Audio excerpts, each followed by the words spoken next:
Okay, can you guys hear me? Let me know.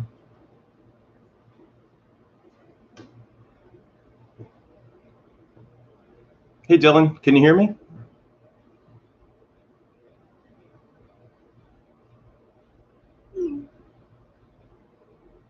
Great. I'm just hanging out a second so you guys can all join in. Perfect. Glad to hear it. Colleen, how you doing? I gave Colleen a name check in the video we did the other day about Paramount Studios and Raleigh Studio or RKO Studios, and Colleen is the one who gave us the Lucille Ball check written by Fred Ball. So thanks, Colleen, for that. I was actually some friendly faces and names in here. I know. Hi, everyone.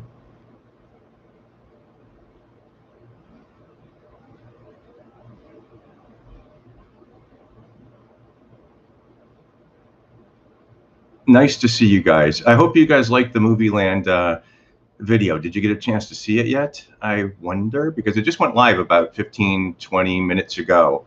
And I'm really happy that the way it came out. And thank you, Troy, for doing that, because he worked very hard on putting all those photographs and videos together of the Movieland Wax Museum. So I hope that you liked that. Sad as it is, I hope that you liked it. The Oneaters, you like that?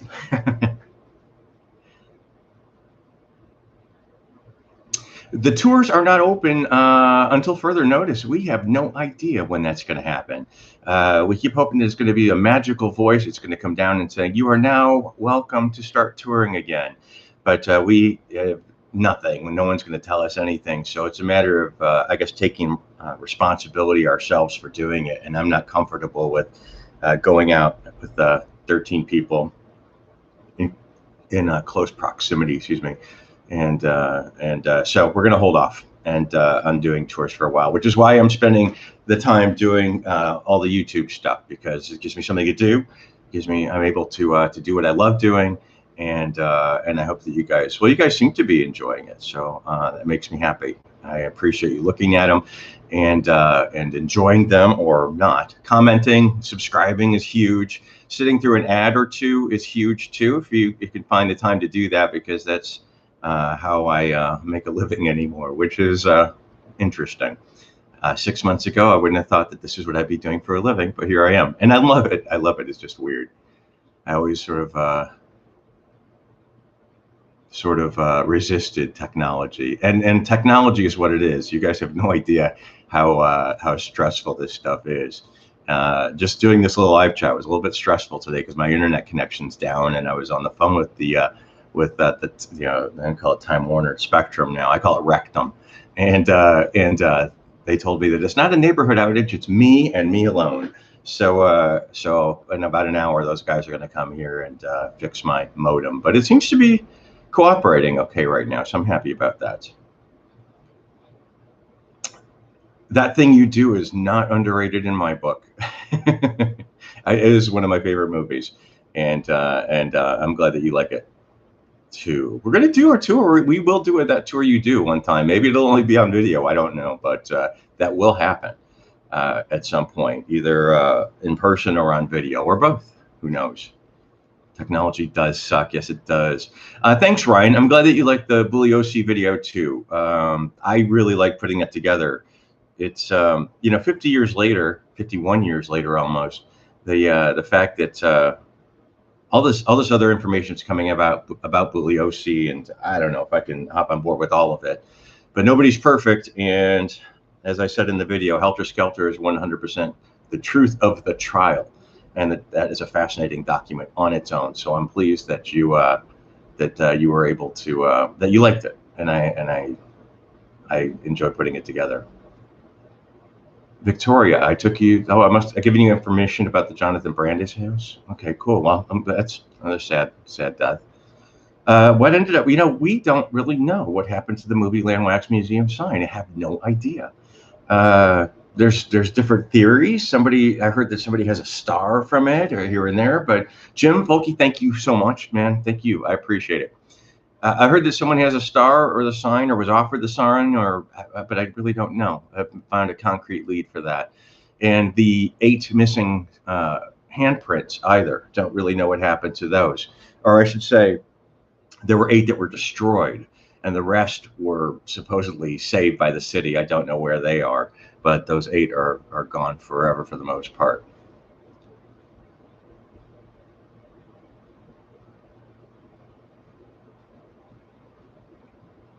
The figures from the Wax Museum were auctioned off, sold off.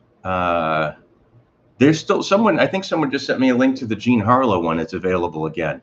I know that the Vitello's restaurant, where Robert Blake had his meal with Bonnie Lee Bakley the night she was murdered, I think that she was, that one ended up at Vitello's. The Marlon Brando one ended up at Vitello's. But otherwise, no, I'm not sure where they all ended up. Thank you, Rachel, very much. I appreciate it. The Tarantino thing, yeah. It's I'll never get tired of it. And Sean, I will never get tired of it because of the case is still interest to me. It's what I do for a living, thankfully. And I'm no expert on it. I know a lot. There's a lot of people that know a lot more than me. So I'm grateful. Do I have any theories about the infamous blood map? No, I don't. That I can't do because everything was so screwed up that when they were doing the investigation at the Tate house, people were kicking evidence under chairs and missing things. I can't even go there. I would just say it's a screw up, but I can't say for sure. I wasn't there. Jason McKittrick, thank you very much. You're awesome. I appreciate it. So yeah, there's so many different theories and so many different. It's exhausting. It really is. I was reading the Chaos book, and the Chaos book is a really good book, but it's like after a while you're like, oh my God, I just shut down because there's just too much theorizing, too much. I don't know. It's everything is interesting, and there's something to be gleaned from every source, and it's certainly there is no shortage of sources. That's for sure. The costumes, I assumed Kingman. I'm assuming you mean at the Wax Museum, and I think everything just went with them, with the statues themselves. It was a magical place, the Movieland Wax Museum. It really, really was. I love wax museums anyway, and the worse the better, as I mentioned in an email this week. I've been to some pretty bad ones, and in fact, my friend Peggy emailed me yesterday about the true crime one that used to be in Niagara Falls, and I went to that, and that is by far one of the worst, but it was in that way one of the best that I've ever been to. Marganiful, thank you very much. I appreciate it. So yeah, I do love wax. I do love bad wax. I will always hit a bad wax museum. Before I would go to Madame Tussauds, I will find a bad one. Louis Tussauds in I think that was in I think it was in Niagara Falls too, and that was pretty good bad. Yeah, in fact, I took a ton of pictures there, and I was posting on Facebook for a while, and they were like, it was like, guess who this is? It was really bad.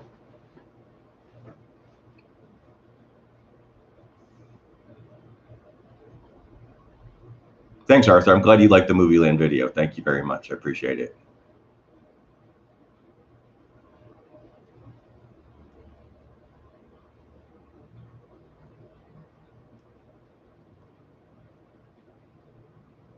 Hannah Banana, thank you. I appreciate it. Oh, you were here the same week Farrah Fawcett and Michael Jackson died? That was a weird week to be here. Madame Tussauds and Wax Museum in Hong Kong. Interesting. Well, I imagine everything is sort of computer generated anymore.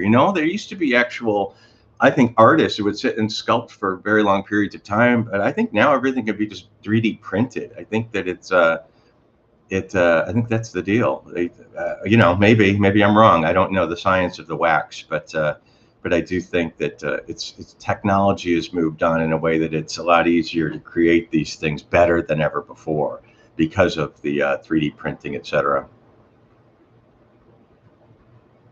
Oh, Colleen, you said they have new exhibits at the Funeral Museum. I didn't know that. I'm on their mailing list too, but I haven't heard about that one. Do they still? They had a George Barris display for a while with the Batmobile and one of the Dragula cars from the Munsters. I don't know if that's still there or not.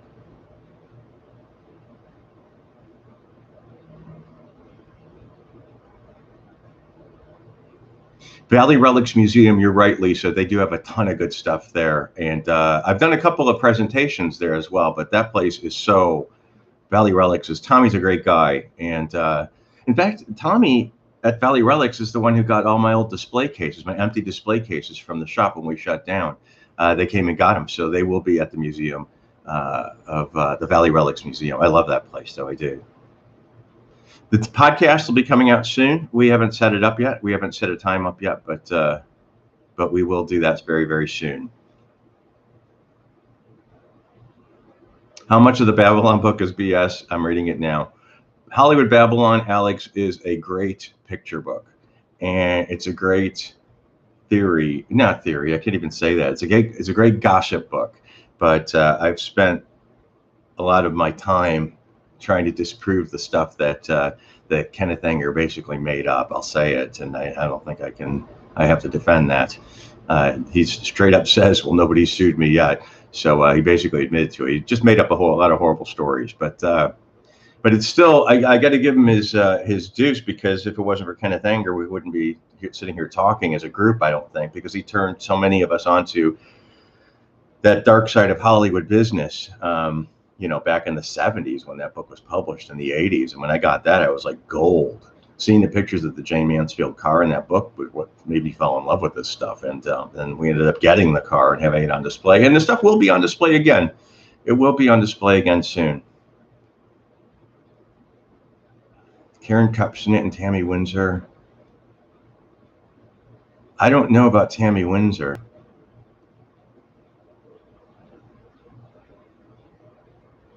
Karen Kupcinet and Tammy Windsor from the Andy Griffith episode. There was such a controversy. I don't know. I don't know what that is. Karen Kupcinet's an interesting person. For those of you that aren't familiar, Karen Kupcinet, she used to go by the name Cookie, was the daughter of Irv Kupcinet, the Chicago columnist. And she was murdered right around the same time JFK was assassinated. And one of the last things Karen Kupcinet supposedly said or was seen doing was on a payphone saying the president's going to be murdered. And Irv Kupcinet, they say, was an integral part of JFK being elected. It's a great story. And what makes it even more fun is that what makes it even more fascinating is that the man who discovered her body was Mark Goddard from Lost in Space. He was friends with her. Cece, thank you. Appreciate it very much. I hope you got the book I sent you, because I sent you a book. I didn't hear back from you, but I'm assuming that the book made it your way. Donnie, thank you, man. Thank you very much. Hope you're feeling better. So I have not heard that, Tammy, about Karen or Mary, about Tammy and Karen. I've never heard really much gossip about Karen Kupcinet except for the fact that she was murdered. Nothing after that. So she was a troubled soul, that's for sure. And she's sort of cut from the same cloth as Diane Linkletter, which I'll be doing a vlog about in the sometime near future. Because I have a couple of things related to Diane Linkletter. And also the same building that Alexander Goodenough lived in and died in. And Liza Minnelli lives there. And I think it's Neil Sedaka that lives in there, because he just did a live concert from his condominium at the condominium building. I forget the name of it now. Not Sierra Towers.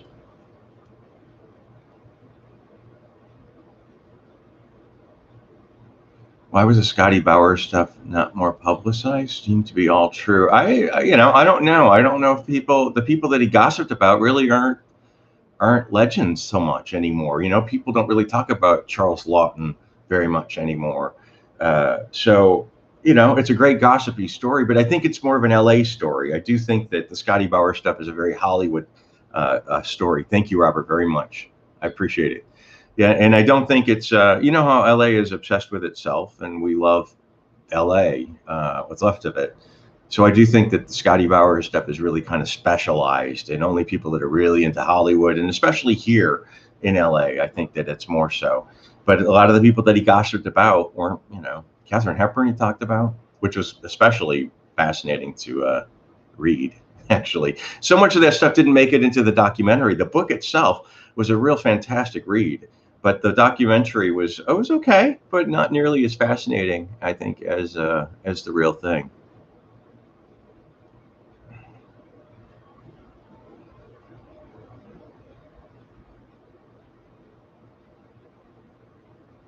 Hey, Gail Landrum, how you doing? Nice to see you. Thanks, Terry. I'm glad you liked it too. I'm glad you liked it too. I liked it. I liked it a lot, but I'm glad that you did. Uh, Anything on Kirk Douglas? I have nothing to say about him. I don't. It was he was Kirk Douglas. He was a Hollywood legend, most definitely. Maui. Hey, Island Girl. Charles Lawton sandwiches. That is probably one of the grossest stories ever. If you'd have to look that one up. Scotty Bauer's story about Charles Lawton is my favorite part of the book. I'm not going to lie, but it is really rank. It is really really rank.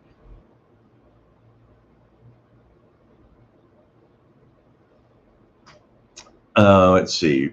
California Picking. Do I know about the secret love nest of Marilyn and JFK? I'm familiar with it. Peter Lawford's home? Oh, no, no, no. I didn't know that, actually, Fedor's Town. I knew that Peter Lawford is the place that they supposedly met. But no, I don't know. Molly Ringwald and Lillian Gish, Ray Ellis. Yeah, I think I told that story before. It wasn't, I think I blew it out of proportion. But thank you, Michael, very much. I appreciate it, Michael Schmeigel. Thank you, Michael Schmeigel. Thank you very much. There's a lot of pieces of Hollywood history, Adriana, that I would love to own. A lot of them, and I don't think there's nothing I would say no to if it came my way. Obviously, I don't have any money to buy stuff with, but if we get a lot of donations, we get really really fortunate with people that see us as a viable place to put their things on display. A lot of people have one thing in their homes and think they saved this for so long, and what is it, and who's going to know what this is when I die. And it's cool because they sent it to me, and I could put it in a cabinet with a little sign on it, and it'll strike a chord with somebody. It strikes a chord with me. It's history, and so yeah, there's not a lot I would say. There's not a lot I would say no to when it came to, except for Charles Lawton sandwiches. Have I ever contacted Leslie? No. Pat? No. I wrote Tex a letter about 30 years ago, and I got a letter back, and that was it. And there was really no depth to it. I really didn't have any interest in talking to the killers. The girls that would be interested in talking to, but they wouldn't want to talk to me about what I want to talk about, and I don't care otherwise. I'm glad they feel like they're rehabilitated and they're functional and where they are. But unless they want to talk to me about those two nights in 1969, I'm really not interested in talking to them. And no, I have not done anything else with Tarantino. I have corresponded with a couple, with Emil Hirsch, and in no way am I saying we're friends. But Emil Hirsch, who played Jay Sebring, who there's a lot of footage that hasn't been used yet, and Damon Harriman, who played Manson. I've been corresponding with him briefly this week, actually, because he is going to send some pictures my way of him in the movie, signed to the shop and us. So yeah. I have been to the Mark Bolan Shrine, Delilah, and the last time I was there, it was literally just a heap of dust. I was really shocked. The one tree it's called Queen's Ride in, just not in Richmond, but near Richmond. And yeah, the whole place has been destroyed. It's just dust now. The tree that he hit is gone. There's a plaque there that's there, but the tree itself is gone. Queen's Ride in Port, oh, what's it called? I forget, but anyway. Yes, I was there about 2 years ago. In fact, I was supposed to be in London today. We were supposed to have flown there last Sunday, but the cooties. What did I think about Gods and Monsters? I loved Gods and Monsters. I thought it was a great book, and I still do have the Edgewater Pirate. I thought Gods and Monsters was a terrific movie. I did, and I thought that.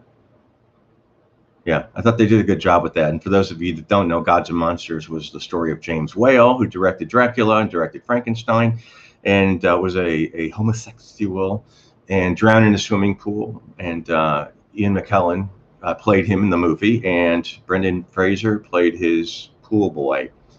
And that was a good movie. I really liked it. And here's a bit of trivia for you. Ian McKellen's friends call him Serena, as in Sir Ian, Serena. from Windsor. Hey, Windsor. I have not heard about new pics of Michael Jackson at all.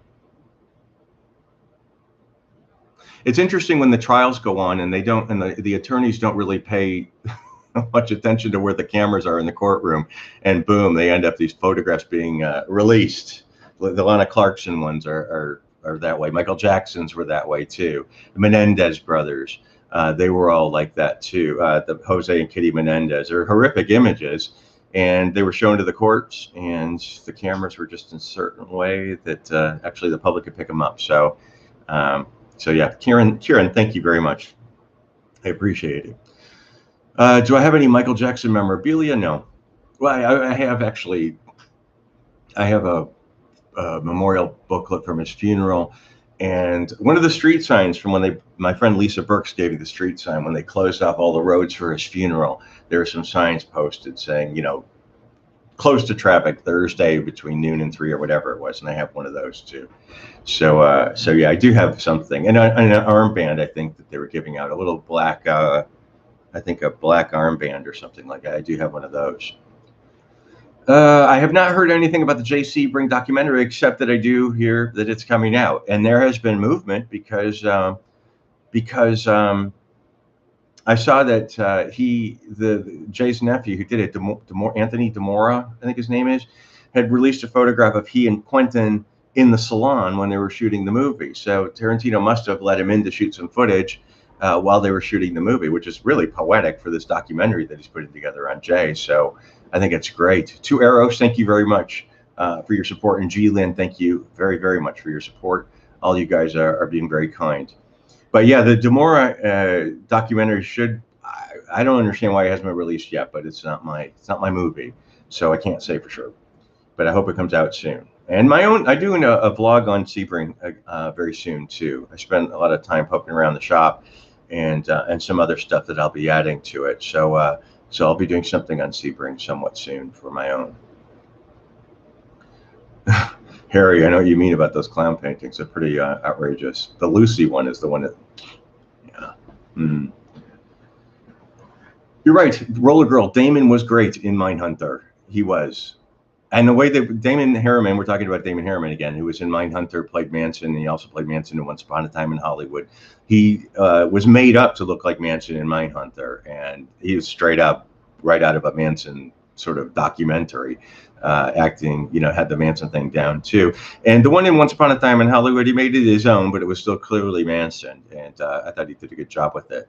I was hoping there'd be more footage of him, even in the Blu-ray information, even the Blu-ray extra features. I thought there'd be more, but as I mentioned this before, and Barbara Ling, who was the production designer, told me that Tarantino actually made a 4.5-hour movie, so we will see tons more footage. So we'll see. Nancy, thank you for your support. Thank you, Nancy, for your support. The Vincent Price movie about the Wax Museum is a fantastic movie. Carolyn Jones, Morticia Adams, the ex-Mrs. Aaron Spelling was fantastic in that. Pose for a picture with Don Johnson. Say, Tracy, we talked about it a second ago. It was all the wax figures have been distributed, either sold or whatever.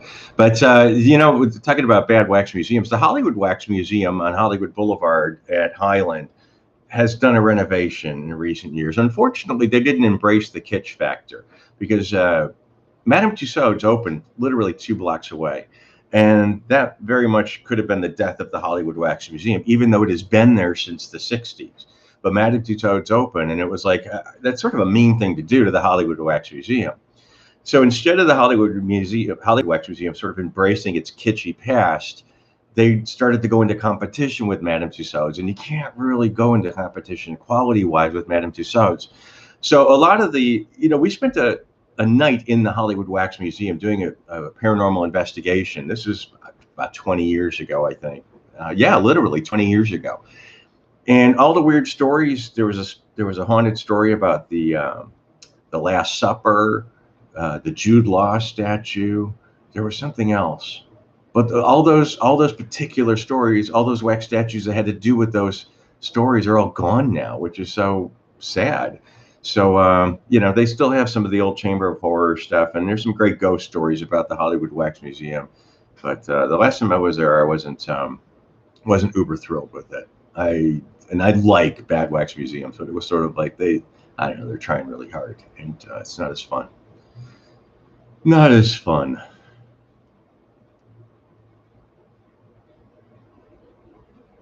The Ford Fairlane. Oh, you're talking about the. No, it did not. It wasn't up for sale. No, it's not for sale. The Ford that was used for the Manson murders. I don't know about the one that they made. They used in Once Upon a Time in Hollywood, because they made one for Once Upon a Time in Hollywood, but I don't know what's become of that one. But the original one is definitely not for sale. It's around. It would be. I'm not going to say it's not. It could be bought, but nobody I know has that kind of money. Be right. Thank you very much. Thank you very much. Chattanooga, how's it going? We love Tennessee. We love Tennessee. Spent New Year's in Dollywood.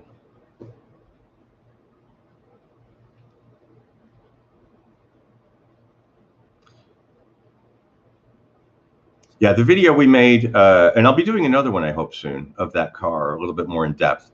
But yeah, he would certainly probably be interested in selling it, I think. Country Music won at the Grand Ole Opry in Nashville. You know, and we went to the Madame Tussauds. That's right, at the Grand Ole Opry in the little shopping mall nearby. We did that. We went to the Willie Nelson Museum. We went to a lot of museums in Nashville. It was a lot of fun. But they're good. They're really, really good. We took pictures with some of them. I was like, wow, they could be standing next to you. And that's sort of not the, it's more fun when you're by the bad ones in my mind,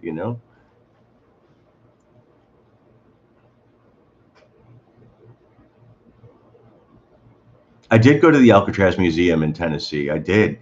Alcatraz Museum, for guys that don't know, is like a true crime museum. And they have so many interesting, that is a fantastic museum. Absolutely. I mean, if you're into true crime, they have a Capone stuff. They have OJ stuff. They have John Wayne Gacy stuff. I mean, like legitimate, the real things. VW belonged to Bundy, OJ's Bronco. They have Gacy's clown costumes. I mean, it's good. I mean, as far as that stuff goes, and reasonable. It's not expensive. No, I highly recommend it. Alcatraz East, I think they call it. 100%. Very, very good. Absolutely.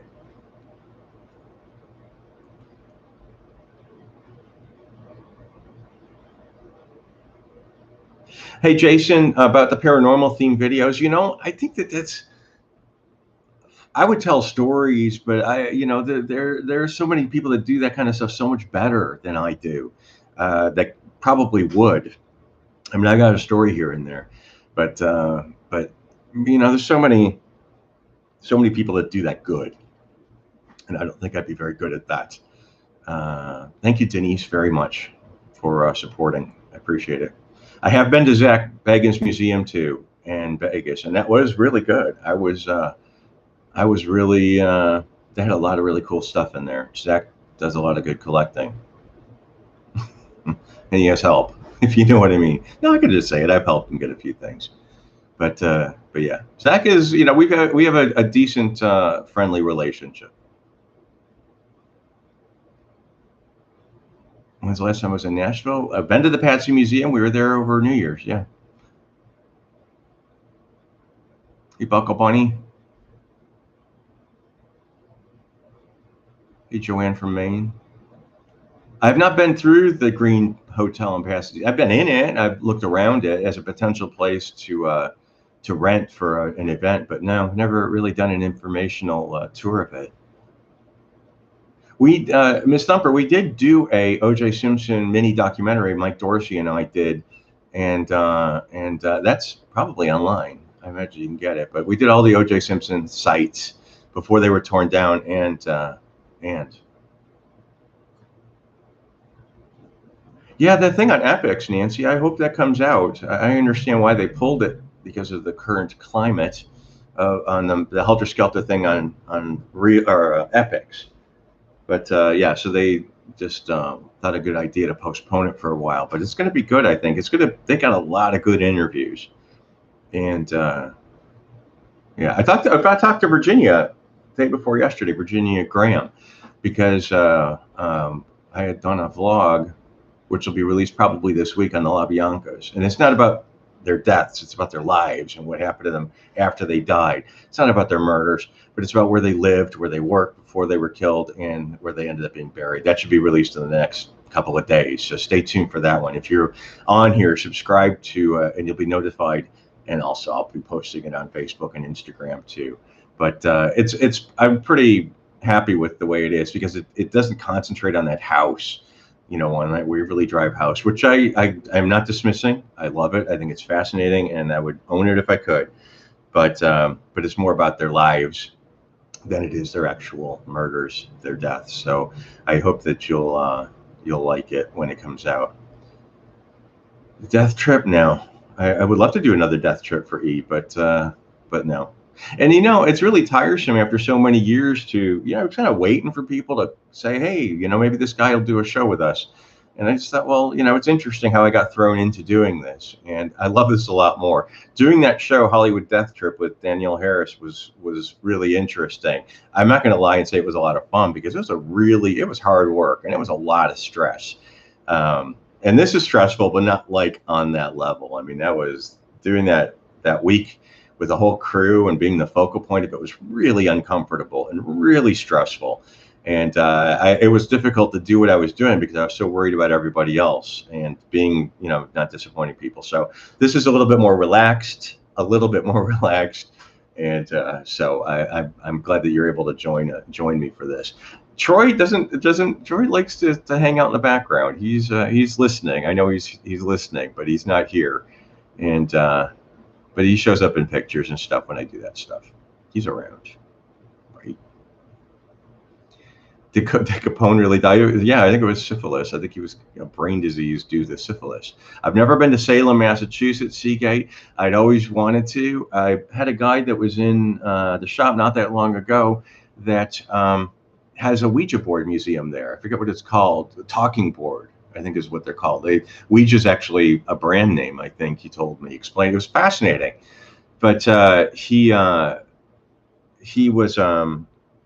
has a museum of all these Ouija board, or all these talking boards. It's fascinating. I think that Parker Brothers copyrighted the name Ouija, and it's actually it's a brand, really. It's not what they're actually called. I thought that was interesting. So yeah, I would definitely like to visit Salem and see that kind of stuff. Most definitely.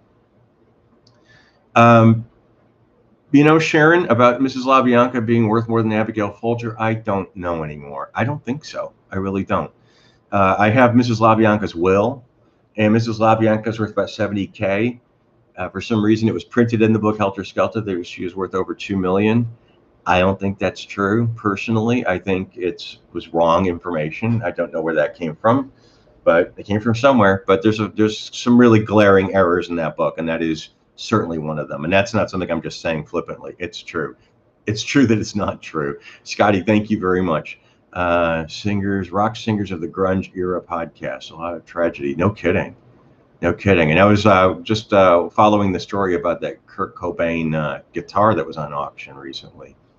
Boy, that went for a lot more money than I thought it was going to. Did I ever take tours in Vegas? I don't think I have. I've been to the Liberace Garage in Vegas. I've been to the Liberace Museum. I've been to a couple of museums in Vegas, but I don't think I've ever done a tour. I've heard good things about it. I have not watched Dirty John, Betty Broderick. I have not watched it. I just listened to the LA Times blog or podcast about her. That's a great story. Michael, thank you very much. I have a friend who worked in the 90s is selling for 1.5. How do people live out there now? They don't, Michael. They don't. What on Van Ness? I wonder where on Van Ness. No, people find it very difficult to live here anymore. Art Bell. Was I a fan of Art Bell? No. I was never really a big fan. Not a fan of Coast to Coast. I was on there with him, I think, once or twice. I think once for sure. But no, I was never a watcher or listener of, I should say, Coast to Coast. I think that's what you're talking about. Friend went to the Corral to hang with a buddy. They met Atkins there, and a buddy took Atkins to a movie. He told my friend she was popping asses like sugar babies. Scared him, no doubt. Yeah, one of the things related but not related was that one of the people I spoke to would not appear on camera, but he did tell me a story about Susan Atkins buying some rope before the murders that had nothing to do with the murders, but it was somebody that had a personal interaction with Susan Atkins. That's going to be in the La Bianca video that I'll be releasing this week. Oh, let's see. The Manson murders, whose death intrigues you the most? Yeah, I just like the really, really weird one. 1728 Van Ness. Okay, so that's got to be over by Franklin on the other side of the freeway.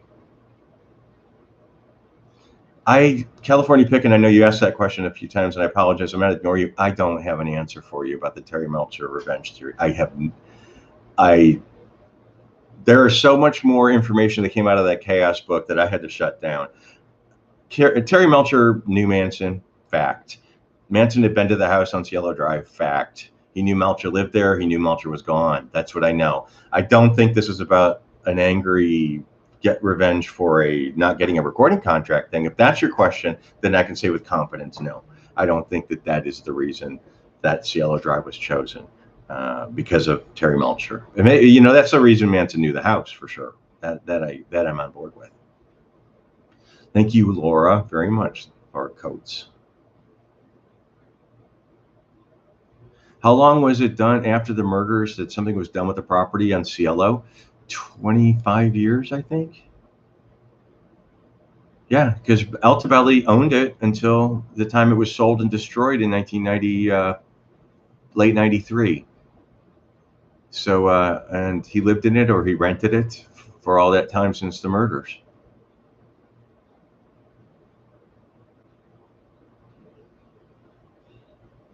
You know, Sean, about the graphic, you know, they're horrible images. There's no doubt that these images of the victims in 6 Degrees of Helter Skelter are terrible, but a simple Google of the crime scene victims will show you the worst it is. We don't go into graphic, you know, close-ups of wounds or anything like that. They're very matter of fact of what it looked like and what happened. But there's nothing that, you know, we focus on the gore of it. You know, it's factual. It's not as unexploitative as it can be, just, you know, considering we're exploiting by making a documentary about it.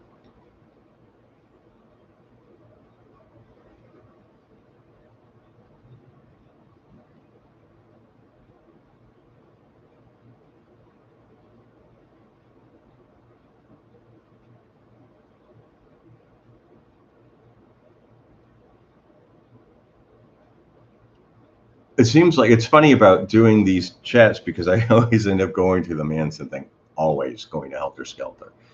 And I was visiting, I visited actually Sharon Tate's grave yesterday and a couple of other people at Holy Cross with my friend Donna. Near Sharon is where Bela Lugosi is, Bing Crosby, Jack Haley, Charles Boyer, Jimmy Durante, Jackie Coogan, and there's loads of people. Rita Hayworth, Benita Granville, McDonald Carey, they're all in the vicinity within like 50 yards of Sharon Tate's grave. And there's a lot more people in that cemetery as well that I've been to.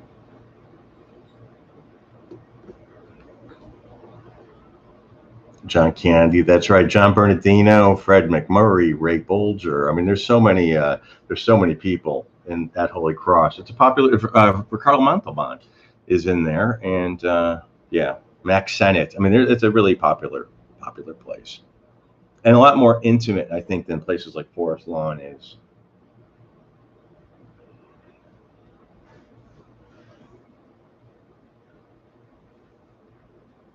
And you know, the Thelma Todd, thanks, Don's. The Thelma Todd building off Pacific Coast Highway is still there. The house where she was killed, the house where she died in the garage is is there.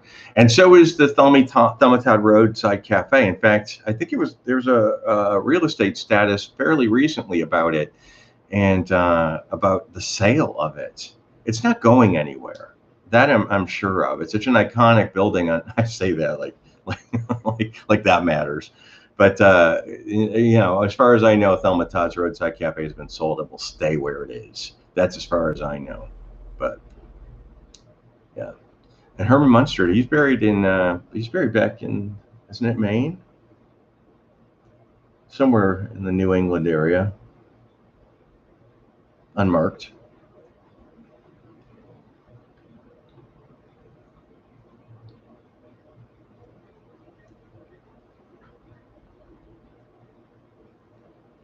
The Robert Wagner thing, it amazes me that Robert Wagner Natalie Wood thing still gets news, still gets footage. It's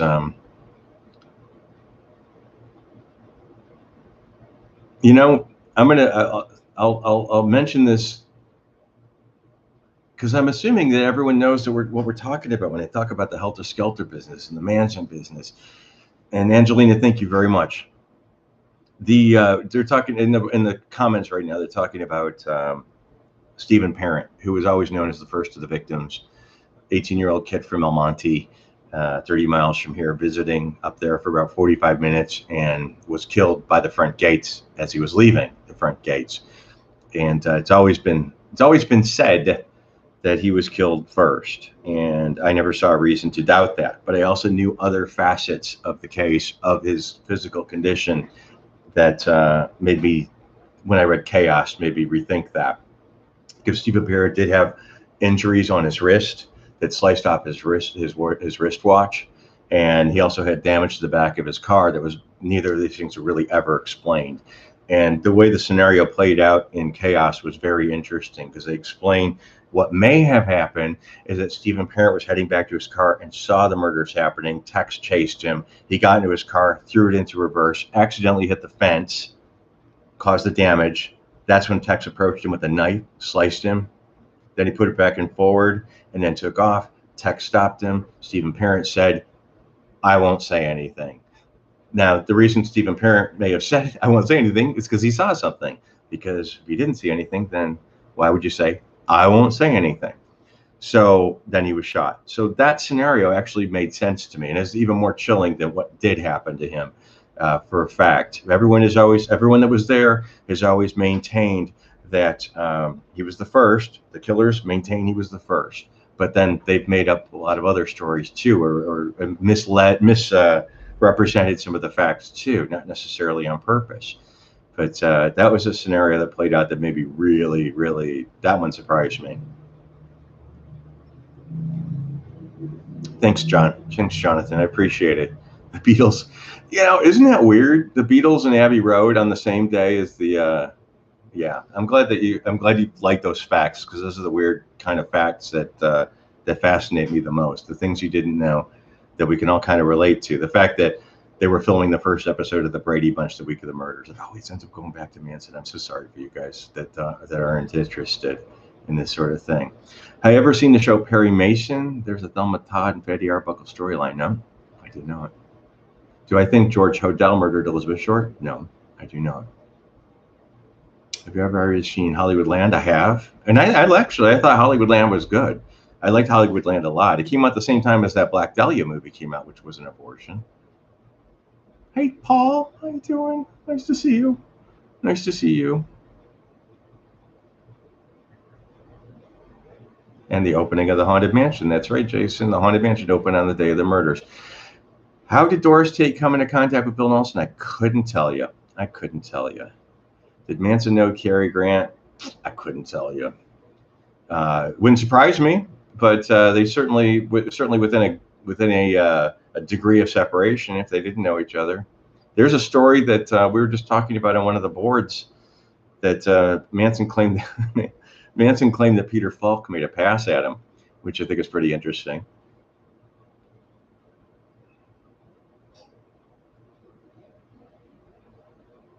No, I never met Doris.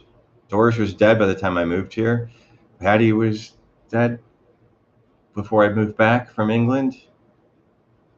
So Deborah's the only one that's left, and I met her a few times.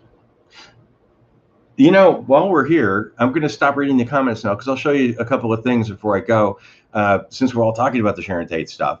A couple of years ago, there was an auction, and Julian's were auctioning off some of Sharon Tate's items, and I acquired some of them, and some of them I have anyway, like this. I'm going to show you this. You're not going to be able to see in depth because it's hard to focus on these.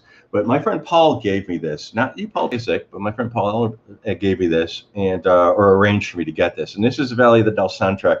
And it is signed by Barbara Perkins. It is signed by Patty Duke and by Sharon Tate. And when I got it, it had only Sharon's autograph on it, and I was able to get the other two to autograph it, and I found the same amount, same pen exactly. So even Barbara Perkins was like, "How the hell did you get this?" But so that's a prized possession. But these are some of the things that I got from the Sharon Tate auction. These things were all on display at the early departed tours up until the time we closed the museum. It will be up again sometime. So let's see what I got here in my magic bag. This was the auction catalog, which is nice. Thank you, Joanne. Thank you very much. What's in here now? Because I haven't really. Oh, there's me and Deborah. I'm not trying to impress her. Oh, look, Virginia. This is Virginia. Virginia is the informant that was in prison with Susan Atkins, and she is a friend of mine now, and she is she's fine. I talked to her a couple nights ago, as I mentioned before. She's doing just fine. This was I know. This is some kind of hanky, I guess, that was in Sharon's. I don't know, it was in her possession when she died, but this belonged to Sharon because it was in the auction. If it was in the auction, it belonged to Sharon. If it's in print, it's true. Let's see what else. There we go. All right, put that aside. This is Sharon sleeping. Oh, it goes the other way. You can see what it looks like. This was Sharon's sleep mask. Sleep Shade Company, San Francisco, California. Product placement.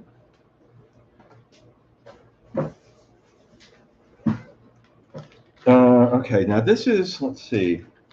There's a lot of weird little things here. This is like one of those Amazon unboxing or YouTube unboxing videos. Toothbrushes. These little baby toothbrushes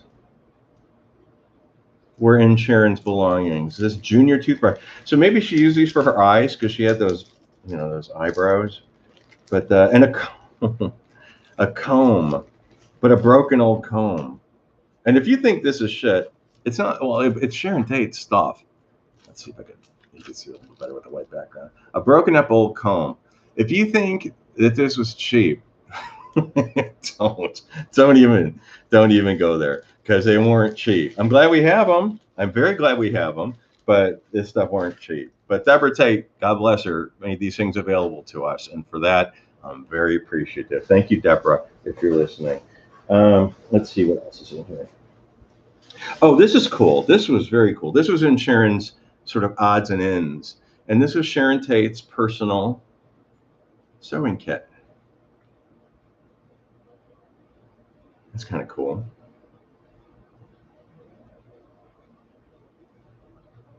Which really boils down to some thread because there's nothing else in it. But Deborah Tate says they're real. And if Deborah Tate says they're real, this is what I wanted. Sharon's curlers. That was what I wanted. This is what was the whole thing I wanted was Sharon's curlers. Because I would think about curlers. I have Phyllis Dillard. I have Zsa Zsa Gabor. I have Jane Withers. That girl from American Gigolo that worked with Deborah Winger. I have hers and Rosemarie, I think. But yeah, I have to think about curlers. I know it's like a fetish, I guess.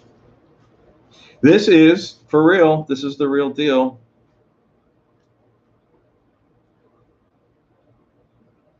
That's Sharon's. So it's not very nice in my hands, and I hope that doesn't come off as disrespectful. I really don't mean it to. But that belonged to Sharon, and that was part of the items that I got at the auction. Another one of those little toothbrushes, and this must be yeah, it's a suede brush. It says it's a suede brush, and So this must have been, Justin, thank you very much. This must have been in some sort of little junk drawer of Sharon's, and it just all ended up in this odds and ends kind of a file. And there's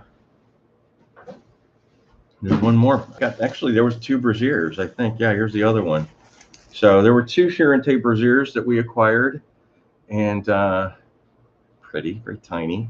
I know it's so lecherous now, like I'm saying, or handling Sharon's underwear, but I didn't sell them. So anyway, that's my Sharon Tate collection, and it will go on display again one day somewhere, who knows when, who knows where, but it will be on display again sometime soon. I am a sick puppy. Thanks, Tim. I appreciate that. Let's see what else is going on. I missed some of your comments. I'm going to swoop back there and see what's going on there. Peter Falk. I know, right? Let's see. Did Manson actually help kill Shorty? Probably. Patty Duke was really nice to me. And it is funny. She had I asked her about Sharon Tate, and of course, she had some nice stories to tell about Sharon Tate. And then I went back another year or 2 later and asked her about it. She goes, "I already told you that last time." And I'm like, "She's so full of shit." It sounded good, and she knows how to charm, but no, I knew that she didn't know who that was. Who I was. John Lennon says in Rolling Stone, that he didn't understand what the song was all about. Helter Skelter to do with knifing someone. You're absolutely right. That's exactly what John Lennon said. He's a bit barmy, is what he said about Manson. Let's see what else. Austin, thank you very much.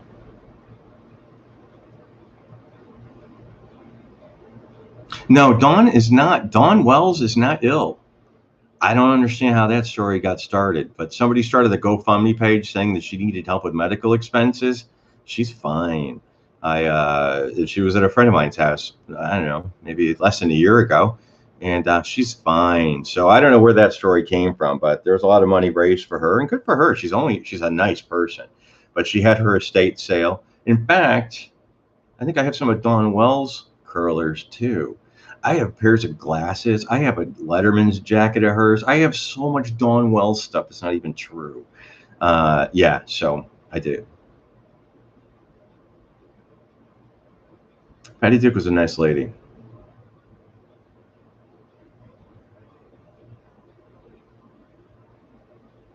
Not anymore. Dawn Wells is on Facebook. Oh, yeah, ask her. I would be curious.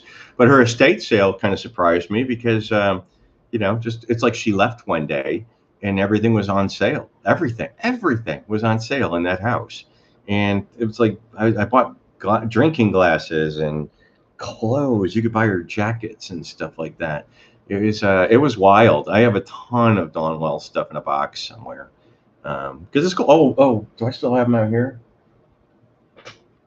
No, I have her eyelashes. It was one of those vitamin containers. They have the days, Monday, Tuesday, Wednesday, Thursday, and every day was a pair of false eyelashes. That was what that was what I wanted. It was like the guy was like, "Oh, they're $5." I'm like, "You're kidding." I'd have paid $100 for those. So Dawn Wells eyelashes. That was my score. That was my score, big time. Yeah, I was happy with it. In fact, I went with Jordan that day. I think Jordan picked me up and we went together. Thank you, Harry. Have I met Kenneth Anger? Yes, I have met Kenneth Anger a couple of times, and I'm not impressed.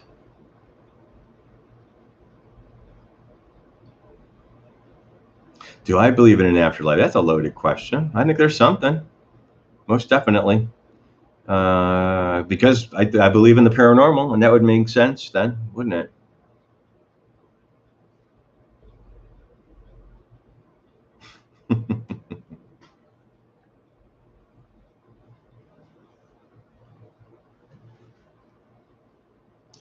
Were anybody allowed to keep the Wax Museum concrete footprints? They are somewhere. When the Wax Museum, if you haven't seen this video yet, because it was just debuted about an hour ago, the Wax Museum in Buena Park was destroyed. All the wax statues were auctioned off. There was a walk of fame out in front of it. They started destroying them and tearing them down. Somebody got to the city, or somebody complained to somebody, and they rescued the rest of them. 8 of them have been destroyed. The remains unknown. Most of them. I don't have anything of Lemmy's. No. That's right, Sharon. We did. Jordan and I did do the Don Wells vlog. In fact, I think I showed the eyelashes on the vlog and everything else.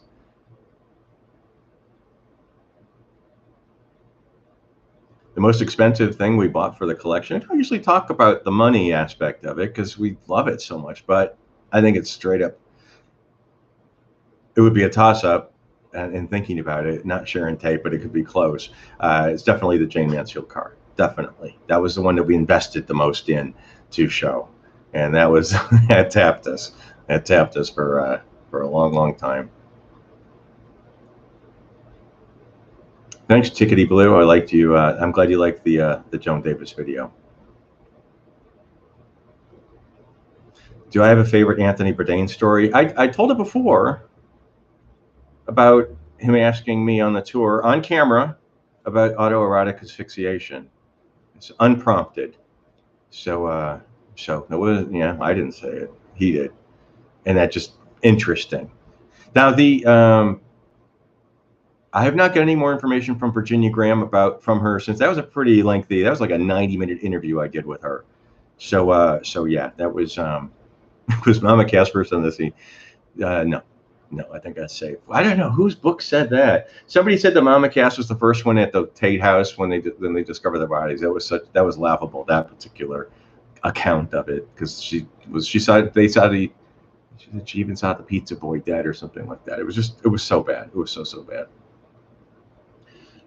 Thank you guys very much for enjoying this stuff. I appreciate you. I appreciate you supporting me and spending a little bit of your Saturday afternoon with me, and yeah, I don't know. I enjoy doing this, and it means a lot to me that you guys are listening, and that you guys enjoy this stuff too, and that makes me very happy. It makes me want to do more. So thank you. Look very soon for there is the vlog I'll be releasing this week is on the LaBiancas, not their murders, but everything before and after their murders. And I'll be doing something on Disney and the LaBiancas too. That'll be released sometime soon. I started working on one about the Lennon sisters. So there's a lot of cool stuff coming up. If you are on my subscribe button down there, you'll get a little ding button to when things will be available to watch for free. But I ask you please to sit through an ad or two, just because that's how I got to eke out a living now. And it's no cost to you. It's just a matter of 30 seconds of your life, which I know is a lot, considering some of the stuff we talk about and how quick things like that and how precious those 30 seconds can be. But I appreciate it if you can find it in your hearts. And I appreciate your support. Thank you guys who joined the Patreon page, who very kindly supported me here today.